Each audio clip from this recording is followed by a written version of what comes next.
Wow, that was very beautiful, but this has not been an easy evening, all these awards. Do I have a say in those awards, all those awards? But it's great to be back at a place that I know very well because I built it. And I'm very proud of it because I built it for $2.9 billion less than the Federal Reserve building, which is a lot smaller, by the way. Figure that one out. But I am delighted to be here at the White House Correspondents' Dinner. Amazing people, a lot of people that I like.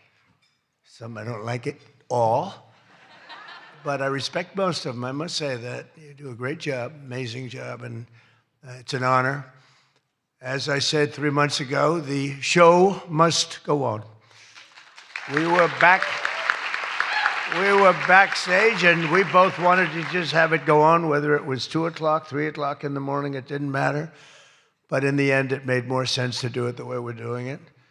And we had a great news conference at the White House, in a very important room. And you did very well. I think we all did very well. It was a hell of an evening, I can tell you that. Won't soon be forgotten. And I think a lot was learned from that evening. A tremendous amount was learned about security and about other things, the dangers of what we all do. But just like my presidency, the second time is always better. It's always better. And the third time will be better yet. I'm only kidding. From the earliest moments after the attack on our dinner last April, I knew we had to reschedule this event as soon as possible. We had to do it very quickly, and we met very quickly, and we figured something out. But the attempted mass murder at the Washington Hilton, that's what it could have been, was an assault on our democracy itself, a very serious situation. Many of you were there with me, and some showed extreme bravery, like Pete Hegseth, Steve Miller, Tom Holman. Really? They were standing on tables, and most of you were under the tables, okay? But they did. They showed. I saw every one of them that was standing up in those tables. I didn't know if they were brave, if they were smart, if they were stupid as hell. But they were on those tables in some cases, and there were a lot of different feelings going on in the room at that moment. But after hearing the gunshots, many people yelled, "Get down, get down," which caused Nicki Minaj to start twerking. Do you believe it? Get down. She's the only one that really understood what that meant. It's quite an evening. But tonight we come back together to answer that heinous attack with unwavering resolve. And every one of us here this evening to show that in America, we do not yield to political violence. We can't do that. Can't do it. So in this country, we believe in freedom of speech. We settle our differences not with bullets, but with open and vigorous debate. And no deranged loser with a gun will ever change that. We can't let that ever happen. There are a lot of very dangerous people out there. We can't let it happen. I want to begin by expressing our gratitude to the incredible men and women who put their lives on the line every day to protect my family and myself, all presidents, and lots of others. That's the United States Secret Service, so I appreciate it very much. And Sean and the whole group, amazing job. Amazing job.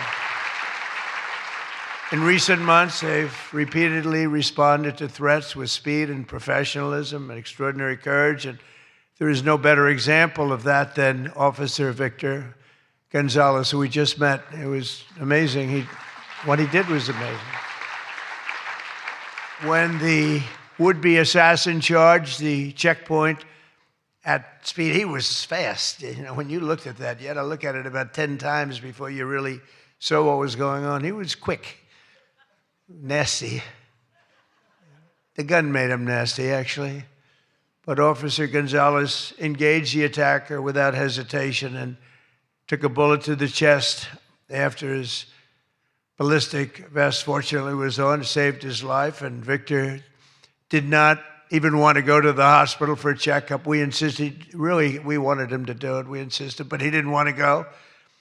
So to Officer Gonzalez, Secret Service, Metropolitan Police, law enforcement generally, and even all of the military surround us in the room tonight, we salute you and we thank you with all of our hearts. Thank you very much. Great job. Great job. Great job.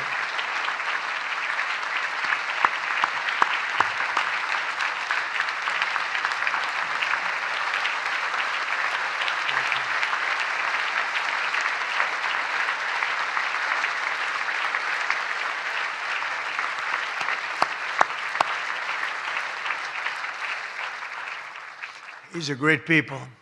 So this evening we're picking up right where we left off, so let's have a little bit of fun, you know. I said, what do we do here? Is this supposed to be fun? Am I supposed to be serious? Am I supposed to be a comedian? So I guess you said maybe a little bit of everything. I know one thing, I could never have done the speech that I had ready just a short while. Oh, that was going to be a doozy. I was so psyched. I was going to rip people. And I don't know, just something changed. It's really for the better, but I just wouldn't want to do that. But we'll do a little ripping if you don't mind. But it is true. I said, how do we handle this? It's going to be a different kind of an evening, and it is. And in many ways, it's a more beautiful evening, actually.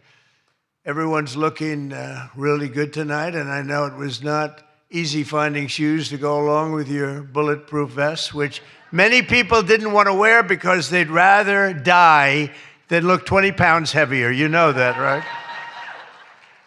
We have that a lot. They put one on me. I said, are you sure I'm not wearing this? No, you look exactly 20. They say, sir, it's about 21 pounds. I said, not good. But I want to thank the outgoing president of the White House Correspondents' Dinner Association. Now, she won't admit it, and she should not admit it, but we sort of became friendly. You know, in times of stress, on occasion, you become friendly. I have a lot of respect for Ouija, and I tell you, we went through a little bit of a war together. It turned out pretty good. It turned out pretty good because of a lot of good people. They stopped the tragedy, so I want to thank you very much. Fantastic job.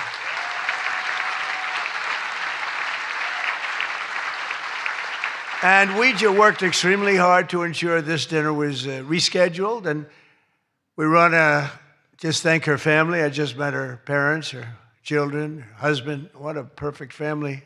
So it's really great. Thank you very much all for putting up with this, right? But let me also thank the incoming president of the Correspondents Association, Jackie Heinrich. She can be very tough as a reporter, I will tell you. She can be nasty. She looks so beautiful, but she can be so nasty. How could that happen? But she just got married to a very successful congressman, a very good congressman. I'd like to have a couple of more votes from it. That's okay. On occasion, he shows a little independence. We don't like that.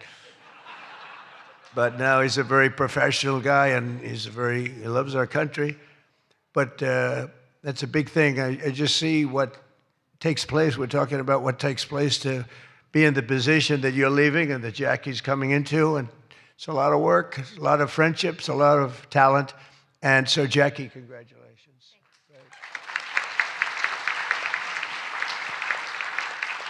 And congratulations are also in order for our favorite White House press secretary, Caroline Leavitt, who just had her second child.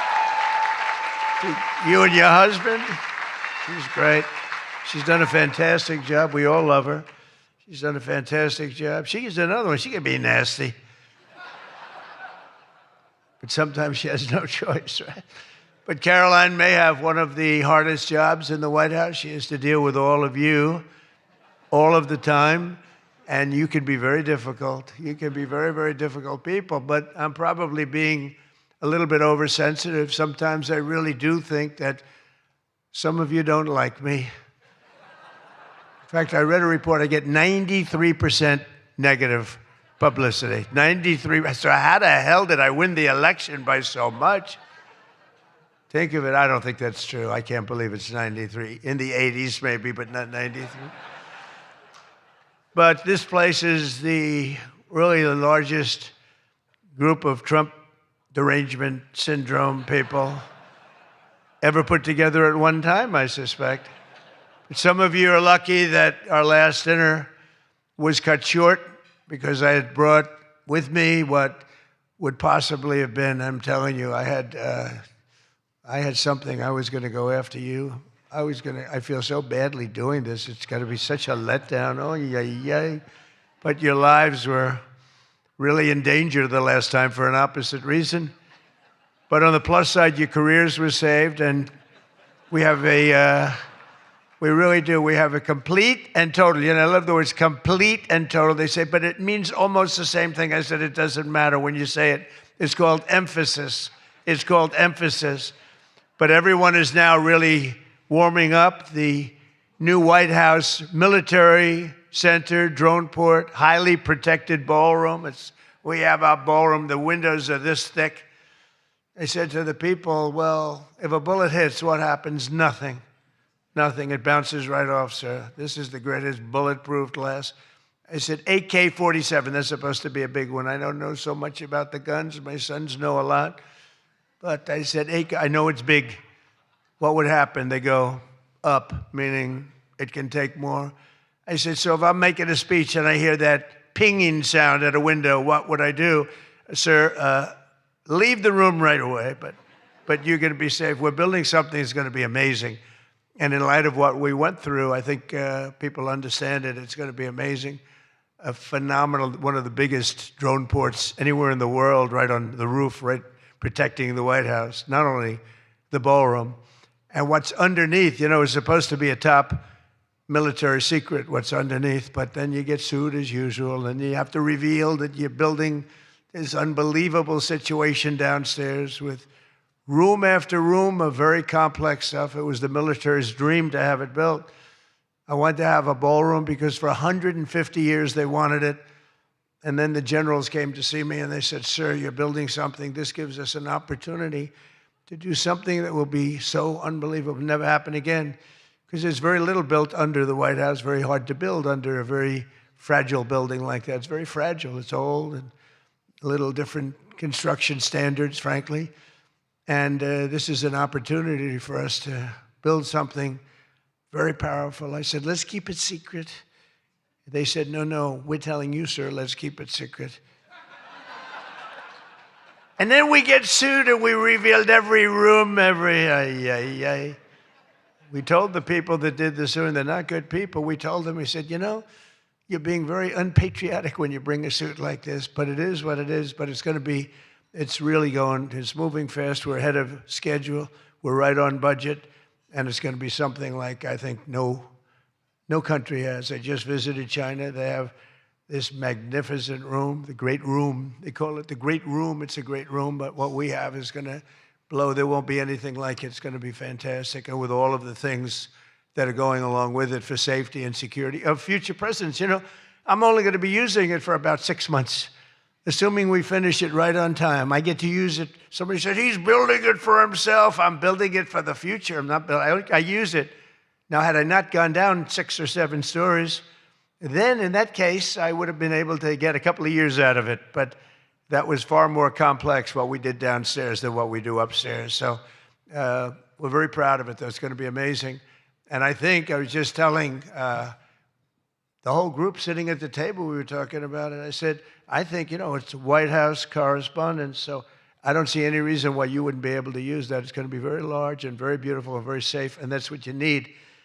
So I was thrilled to see that after witnessing the attack, even Democrat Senator John Fetterman told his fellow Democrats to drop the Trump derangement syndrome and build the White House ballroom.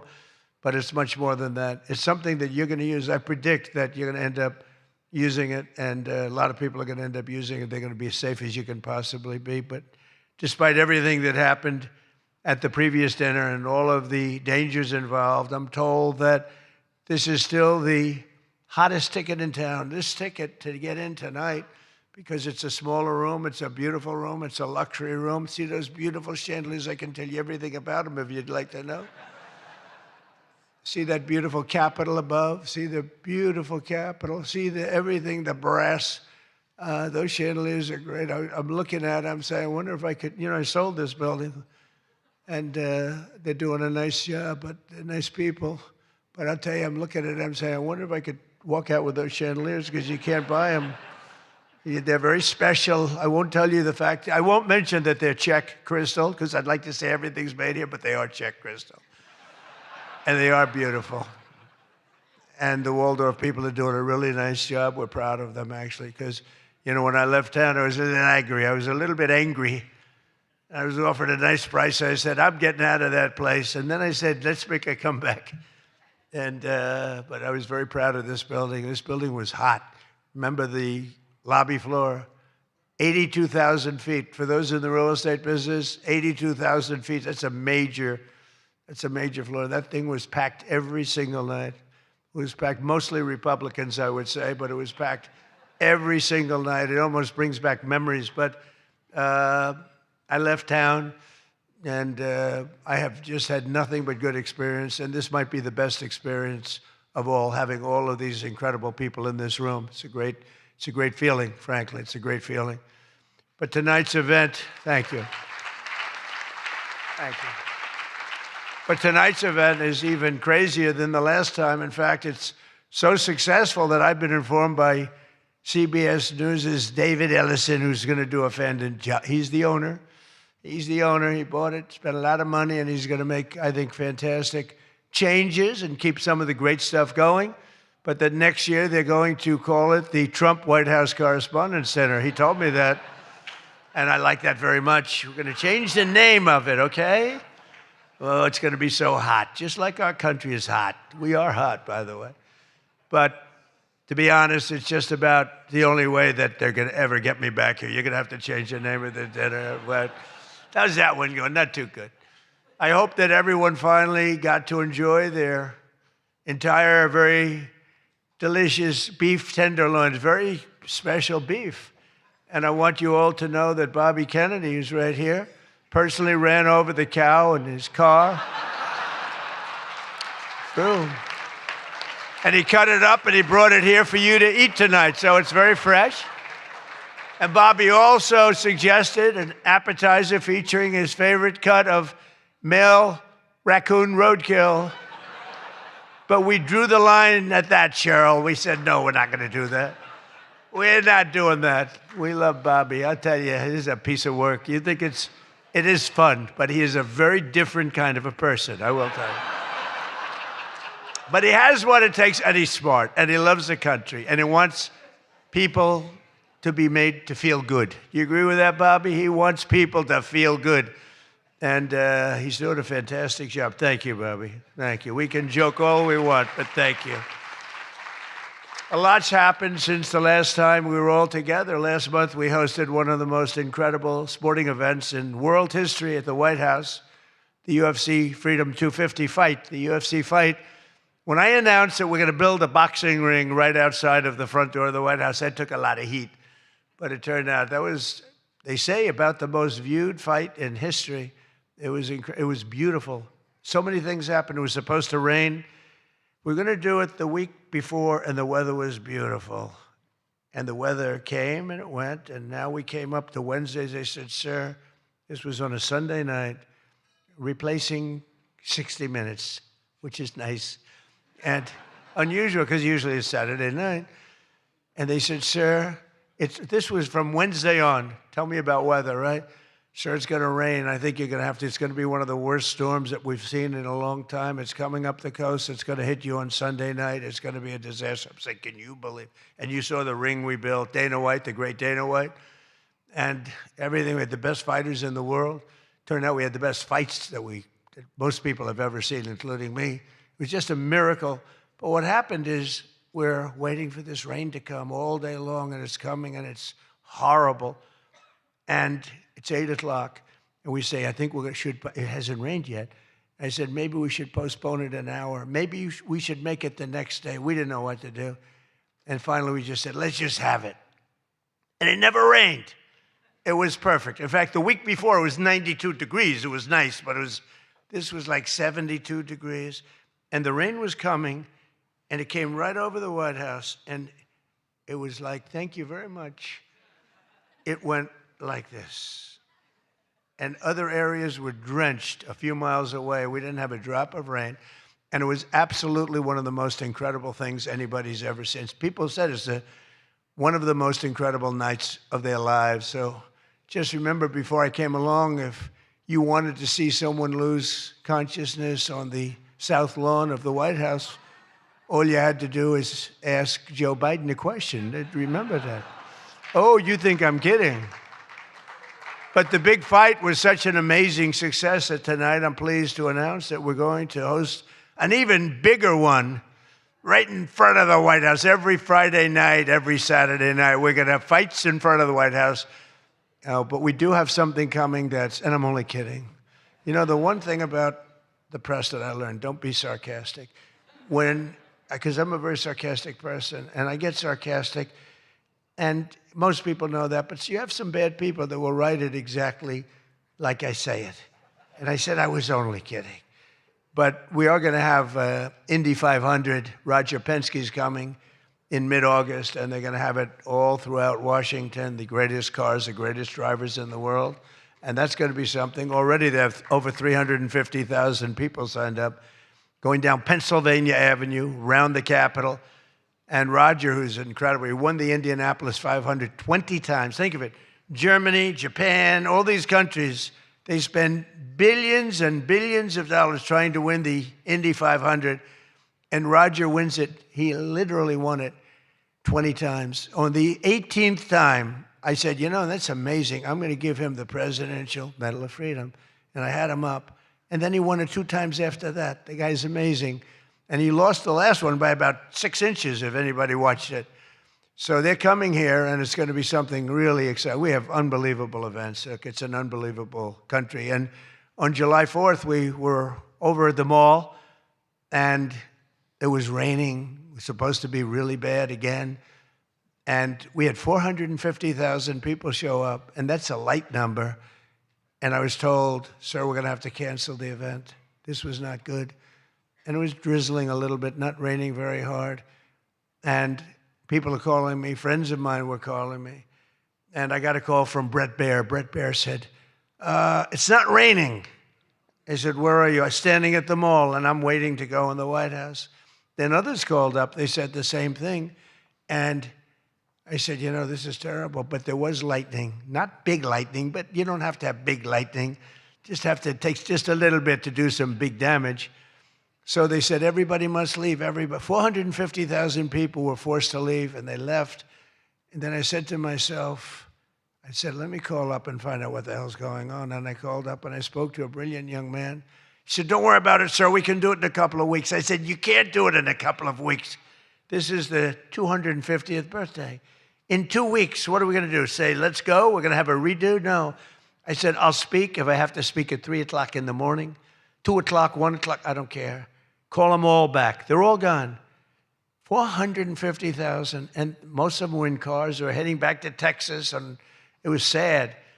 And we said the show must go on. Very much like here, we said the same term, right? The show, it's a great term.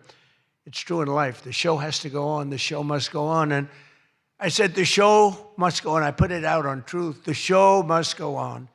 And we had probably, Peter, 150,000 people come back, up higher, maybe. Thank you. Let's stand up, Peter.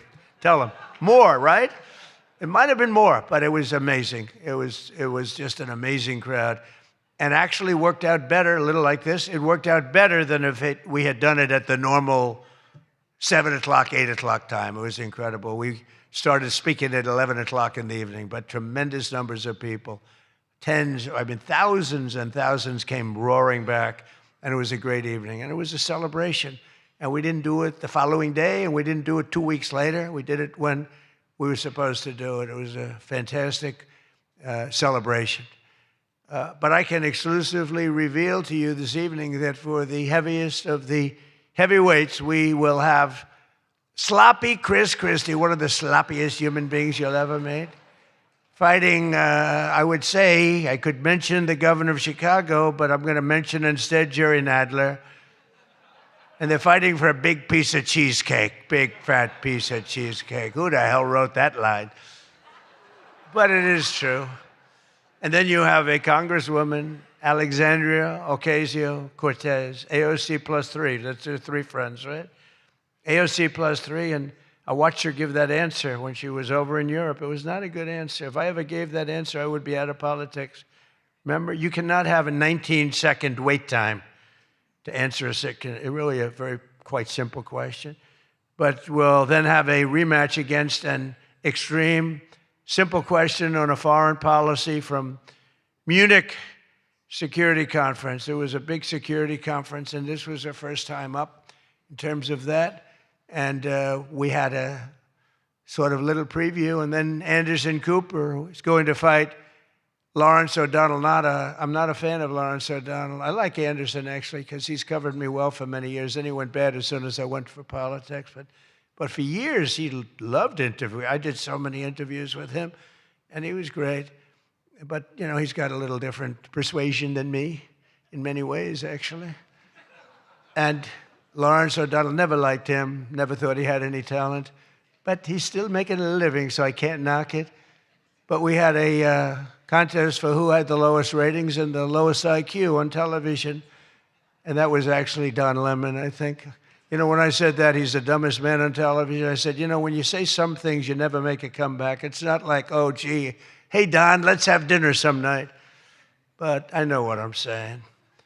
And then you have Bette Midler and Jane Fonda actually held a concert to protest the first UFC fight. They didn't want to see the fight. Very few people want. They held an event. Like 3 people showed up. And given the choice between seeing some of the really beat-up faces of the UFC, almost everyone chose the people in the UFC. It was between the 2 of them or the UFC. And what about Bruce Springsteen? What the hell happened to that guy? He looks like hell. I don't care what anyone says. I'm not supposed to say. I'm sure he doesn't like the way I look, but I don't look so bad. But at a recent concert, Bruce, all he did was talk politics. He ought to run for office. That would be interesting. But all he talked about, he made 4 political speeches in his 3-hour show. The tour has been renamed Bored in the USA. And his new song was so bad that Chris Christie, who's like a fan, you know, he goes out and tells everybody how he hates Chris Christie. Keep that guy out of my... And I see Chris Christie there again, high-fiving Bruce Springsteen in the aisle. And Bruce Springsteen saw him and didn't even lift his hand up. And I just wanted, because I used to be friendly with Chris. Chris, when somebody doesn't like you, write them off. Forget it. You got billions of people in the world. You don't have to make a jerk out of yourself. But usually a comedian hosts this dinner. And I think we sort of changed it. Tonight we're going to have somebody who I think is really spectacular. But I've watched comedians get up for the dinner because I have been here actually quite a few times. People don't realize. And there's one time in particular when Barack Hussein Obama hosted it. Do you know who that is? And he hit me hard. But actually he hit me with respect. I was sitting with Melania at a table. And you had Brooklyn Decker, supermodel, at a table right next to her. And I really always will like her. She's married to a great tennis player, Andy. And she was at the table, not at my table. And I have watched this clip thousands of times. They keep playing it because they think that was the evening I decided to run for president. It was not. In fact, I loved the evening. I looked at my wife. I said, can you believe it? All these people, that's all they're doing is talking about me. I love this dinner. It's true. And Obama was nice. It's amazing how things work out. He actually showed a picture of the White House with a big Trump on top. Like I put a sign. And I'm sort of doing that when you think about it, right? I mean, he wasn't really wrong. But no, he was respectful. He was good. But it had nothing to do. It had nothing to do. I just decided that I wanted to make America great again. This had nothing to do with that dinner. I've gotten so many calls, and for years they've been saying, was that the moment you decided to run? Really, no. I left that night, And the press was there, a lot of the same people that I see. They said, did you have a good time? Unbelievable. And some thought I didn't have, but I did have. And I always remember, though, Brooklyn. She was so angry. She was much angrier than me. She was angry. She thought they were mocking me. And they really weren't. It was just one of those things. And I had a great time. But I left, and I thought I was there 3 or 4 times before that. But I sort of thought, wow, that dinner is really something special. And then I ran. I got elected. I thought the press treated me very, very unfairly.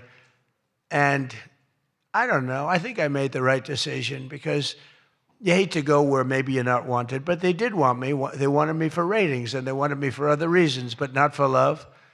And I said, I'm not going to go. First time that ever happened, I think. Was that the first time? Just about. Presidents always came. And I didn't go for 4 years because I got treated terribly by the press. In my opinion, unfairly. I know unfairly because I know the facts, but I got treated unfairly. I didn't go. And this year I was called by your president and your chairman and all of the people, and they said, we'd like to do it. And I said, you know what? With time goes by, time passes, and you sort of look at life a little bit differently. I said, let's do it. And I didn't know it was going to turn out the way it did. It turned out to be the biggest event in the history of your day. That was by far the biggest, right? For all the wrong reasons. But as I said before, a lot was learned from that evening. So much having to do with so many different things, including security. But it's an honor to do it. This is my first. I've been to it numerous times, but as president, I haven't been here. And I'm glad. And they said, would you do it next year? I said, I will be back next year. Now, if you get really, really nasty, maybe not. I don't know. But we're going to be back next year. And or Jackie will treat me very badly. But this year, the association decided not to have a comedian, so they considered using Jimmy Kimmel, Jimmy Fallon. These guys, they're terrible. They're terrible. Stephen Colbert. These are people without talent. They get a lot. They have talent. You know who has talent? Their agent, getting them the money they get. They have no talent. But they are not comedians. They're not funny people. They're angry people. They're sick people. But the association really put on a big show, and they have somebody very special. I look forward to seeing him. And so they thought about going with a professional clown for entertainment, but Adam Shifty Schiff was not available. He's known. I called him. I hate some people. I shouldn't say this. I'm not supposed to hate. I'm supposed to love everybody. But he's a terrible person. He's a liar. And I called him Watermelon Head because he has the largest head I've ever seen with the smallest neck, pencil neck. How does that big, fat, ugly head stand on a little pencil neck? And then I'm told that even Rosie O'Donnell reached out from Ireland. She really wanted to be here in order to honor me. She loves me very much, and she was desperate to come back to the United States and pay her respect to Donald J. Trump. But that didn't work out, unfortunately, because nobody wanted her to come back. But she's one of the greatest sufferers of Trump derangement syndrome. She's a sick young woman, sick older woman, I guess now I have to say. So instead, we're honored to have, for entertainment, the very talented mentalist, Oz Perlman.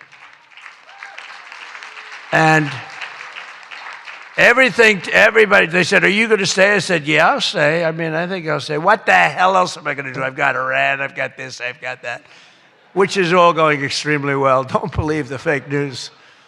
It's the only thing we were talking before, I said, so we've hit Iran very hard. Their Navy is gone. Their Air Force is gone. 250 jets, no longer.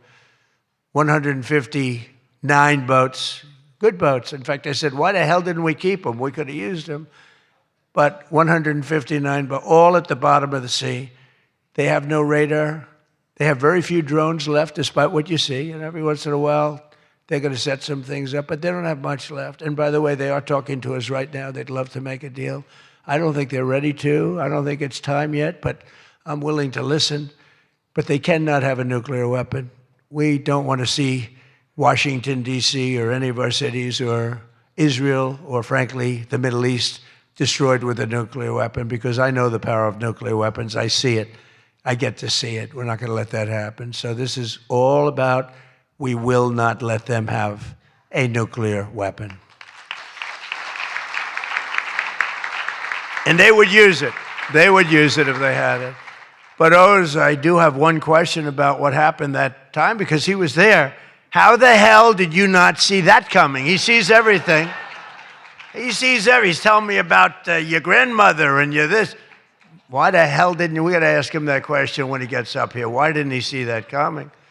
But of course, this evening, it's really all about the fake news media and your handling of prizes, and writing and producing and performing made-up stories like the Academy Awards. You know, Academy Awards used to be the epitome of ratings. Outside of the Super Bowl, it got the second most ratings. Now it's down in the dumps.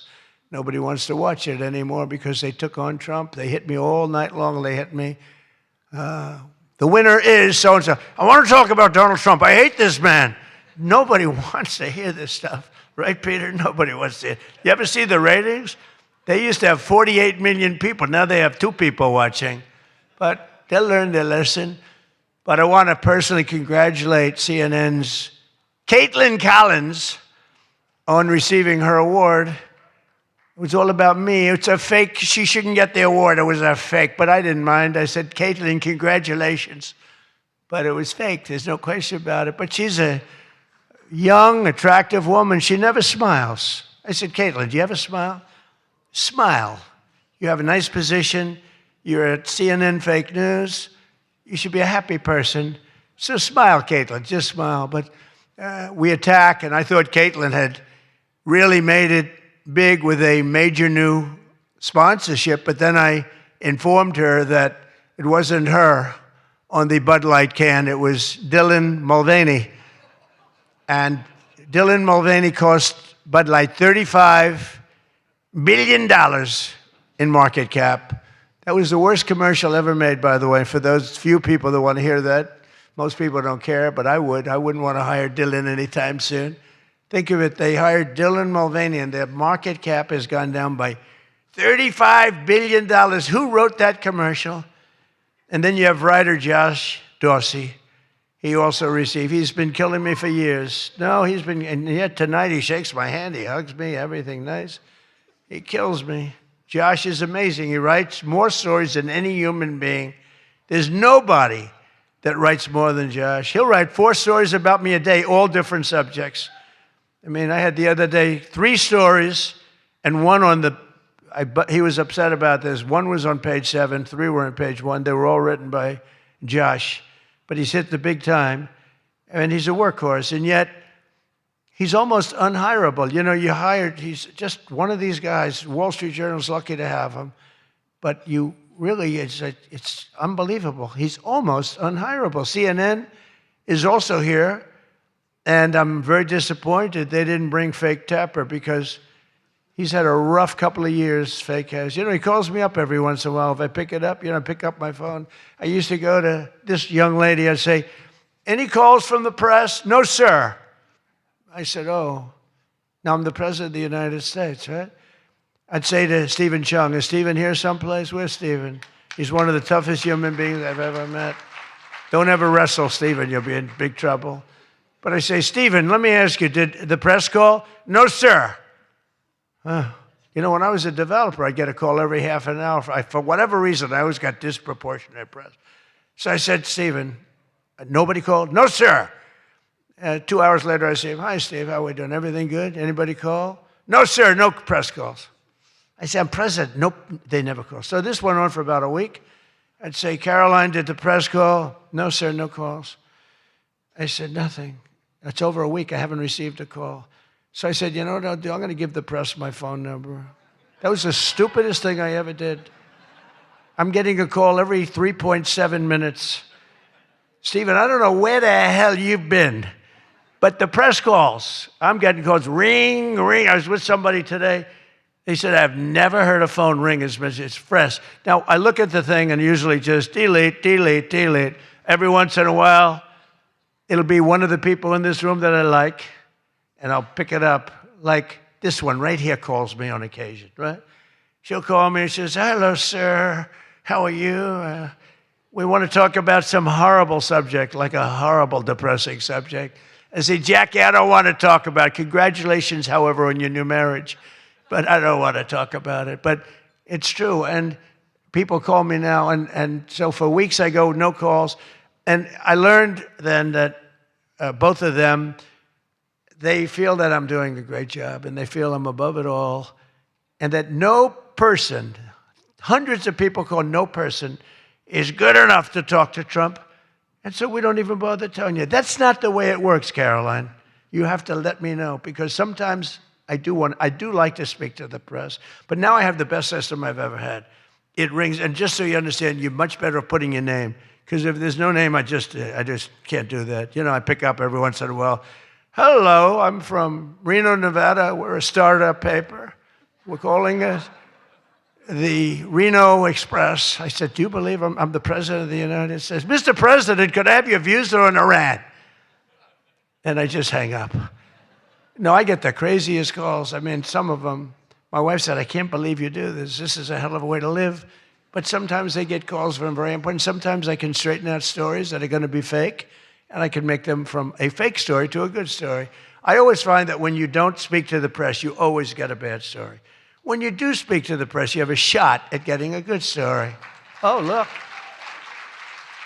No, look, if I were a reporter, and let's say I'm a big reporter, I work for the failing New York Times, or I work for, well, I don't know, do they ever come to these dinners? Didn't they cancel out a long time ago? Big mistake.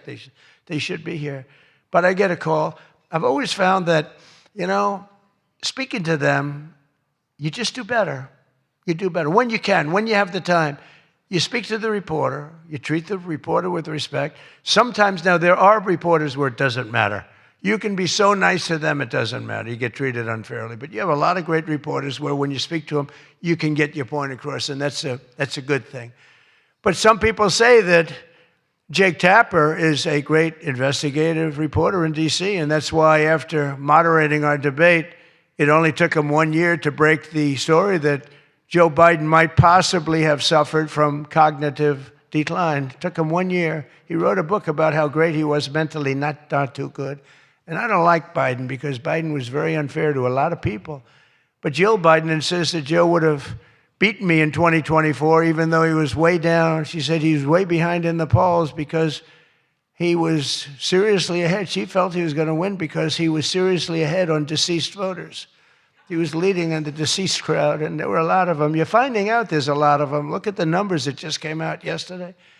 And it's traditional that at least one or two potential presidential hopefuls attend the Correspondents' Dinner, but many of them seem to have really chickened out. I was disappointed that Gavin Newsom didn't show up. He didn't show up. He should be here. But I heard that he recently said that we will lose our country if we don't fight fire with fire. And to be fair, there's only one thing we know about Gavin, and that's that he definitely doesn't want to fight fire with water. He's got a lot of water he never uses.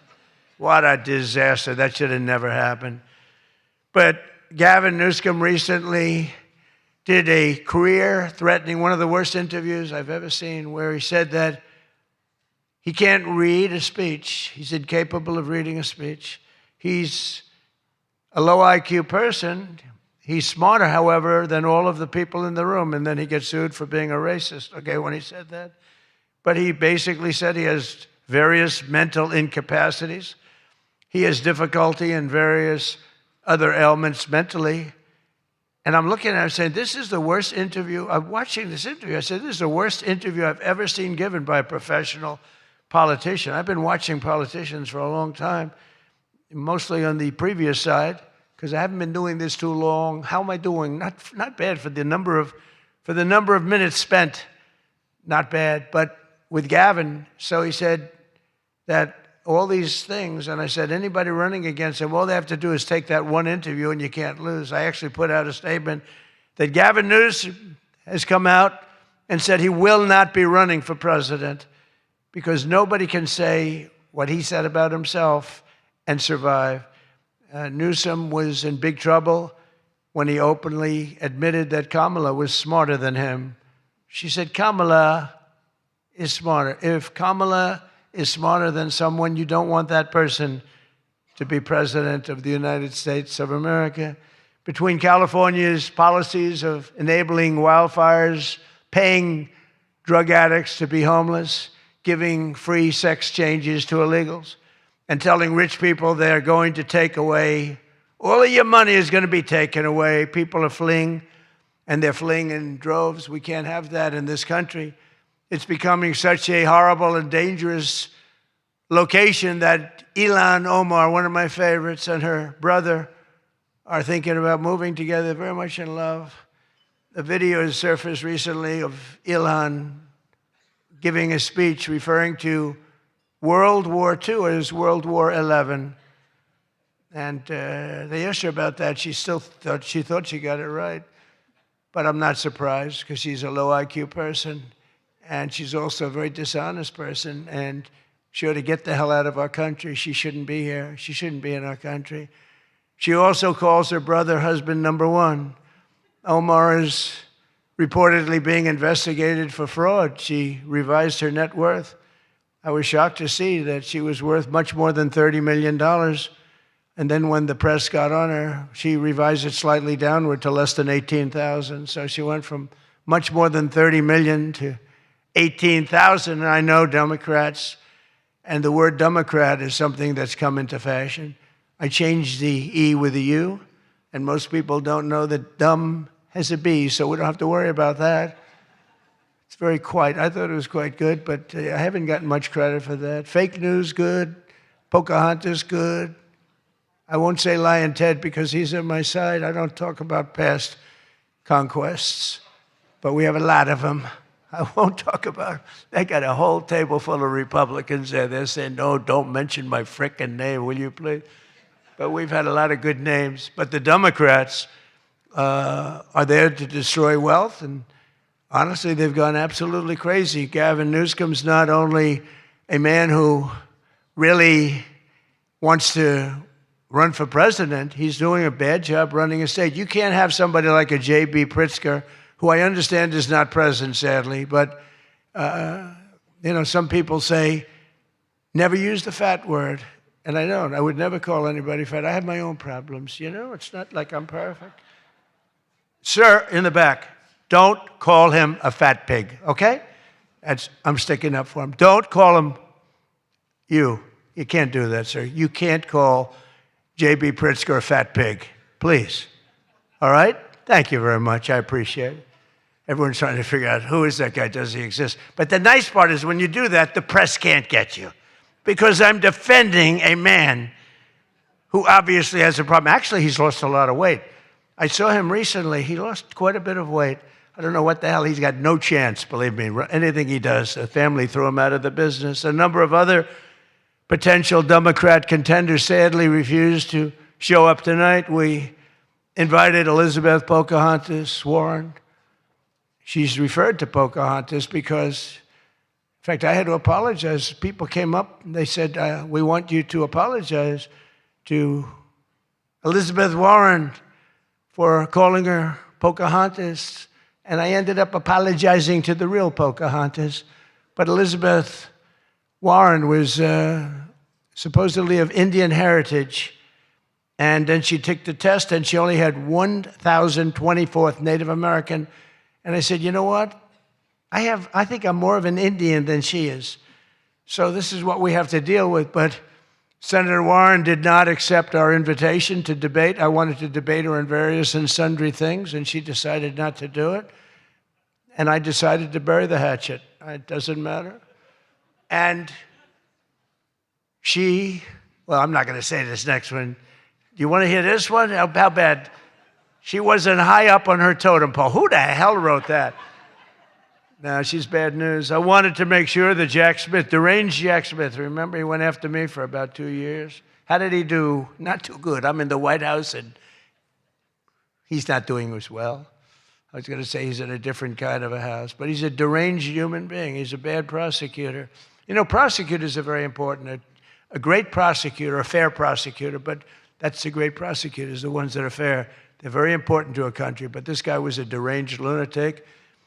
Saw his invitation tonight. He was invited because, but I put it in a private text to Chuck Grassley. And Chuck saw him and he did a certain thing. And then one man that we had who should be here, he turned Palestinian.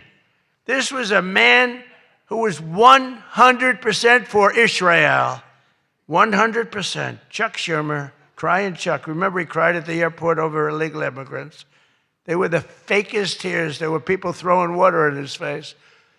But now he's a proud, very proud Palestinian. In fact, I'm going to send him a beautiful Palestinian outfit tomorrow so he can greet Bibi Netanyahu when he comes to town next week, along with the mayor, who I'm sure would love to meet Bibi.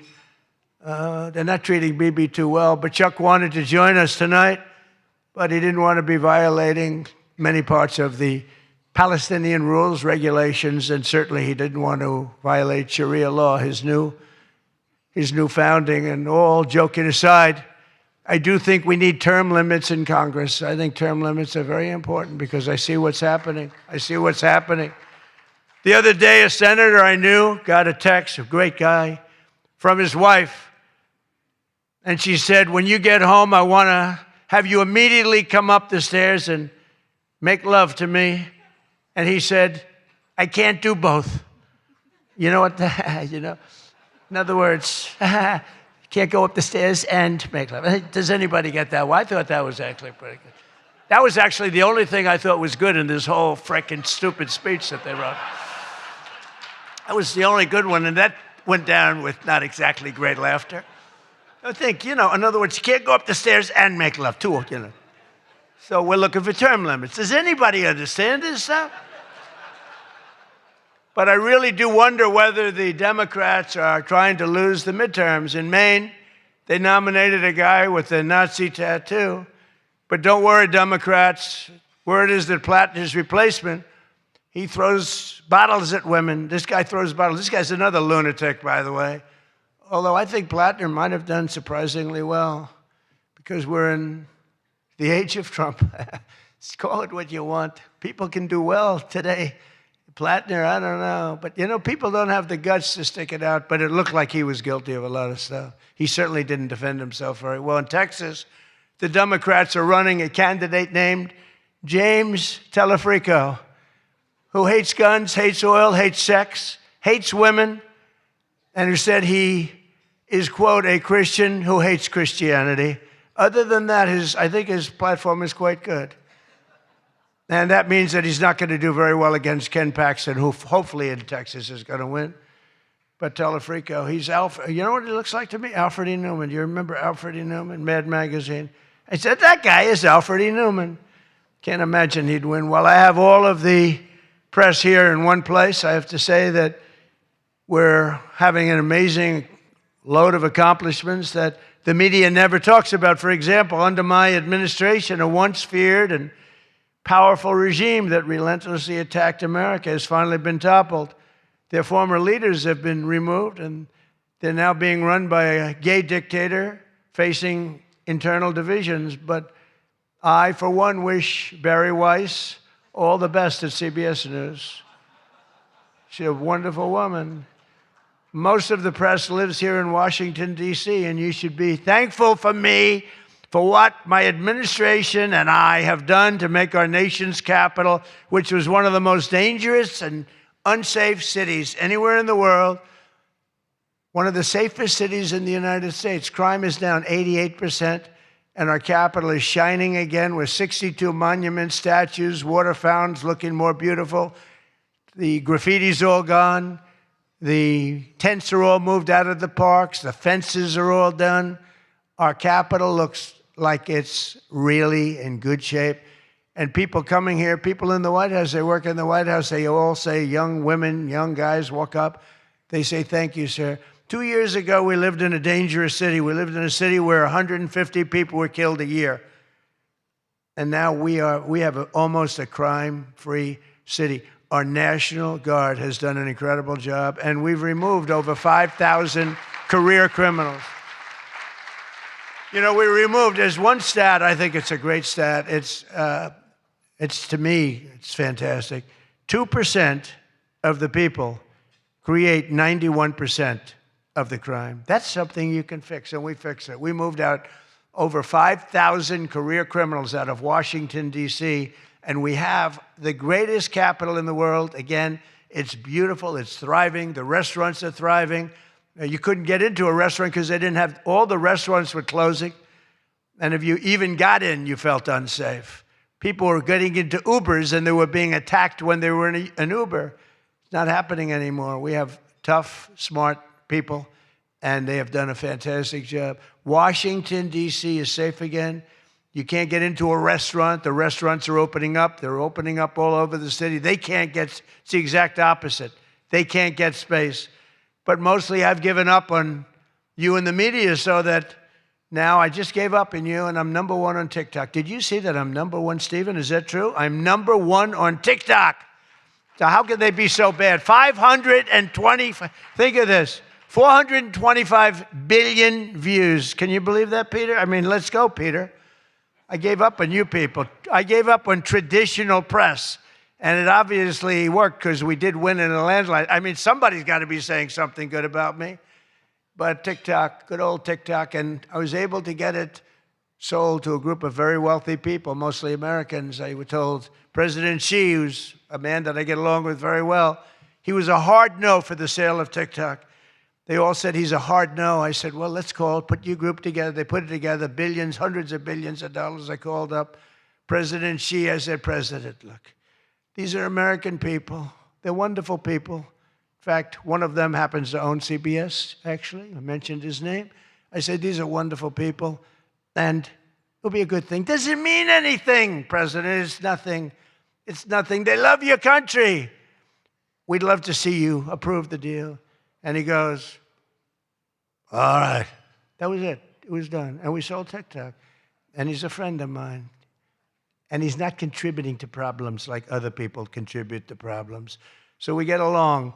But we made the deal. But number one on TikTok is Trump, and that's probably why we won. But for all of the trouble that you give me a lot of trouble, a lot of heartache. I hope all of you know that I believe in the free press more than anyone in this room does. Maybe not quite. But that's why I'm proud to be the most open and transparent president in history. They called me that. You know who calls me that? Caroline. That's about it so far. Would anybody else call me that? I think Peter would call me that. Am I the most transparent? Biden never used to answer your questions. He'd ask Biden 20 questions, he'd never get an answer. Who's the most transparent president, Peter?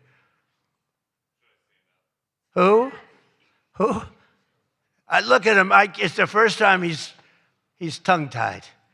I cannot believe it. Oh, he's not going to be happy tomorrow. But you people have no idea how lucky you are. When I'm gone, you're all going to be broke. Your business model is going to be finished. No, it's true. When I'm not around, you're going to be broke. There's not going to be anybody to report on. Nobody gives a damn about anybody else. The New York Times the other day had 5 stories about me. You know, before I got into politics, in my whole life, I had 7 front-page stories. This is years of success. I think 6 were good, 1 was bad. I had 5 stories, 7, 5 good. Yeah, I had a total of 7 stories on the front page of the New York Times. That's not bad. Now I average about 3 or 4 a day. All different topics, all bad, everything bad. But here we are. I mean, here we are. In fact, when I'm finished, I'm going right back to the Oval Office. So I have to be doing okay. But we are all doing good together. That's why tonight, to show just how much I care about the press, and I want to save your ratings, I'm pleased to announce my intention to, and this is somewhat of a scoop, my intention to run for a 4th term as President of the United States. I will be doing that. I will be having an official, in fact, I think I have, I won 3 times. Now I'm going to do it again. Thank you. I'm going to do it again. It should be easy. I'm getting very good at running for president. No, I won 3 times, did very well the 2nd time, by the way. It's a rigged election, but we don't have to talk about it. You know, it's interesting, when you come back and you do a good job like we did, you don't care about it so much, but we do have to tighten up these elections because they really are in seriously bad shape. But On a serious note, I want to say once again, I just want to thank you all.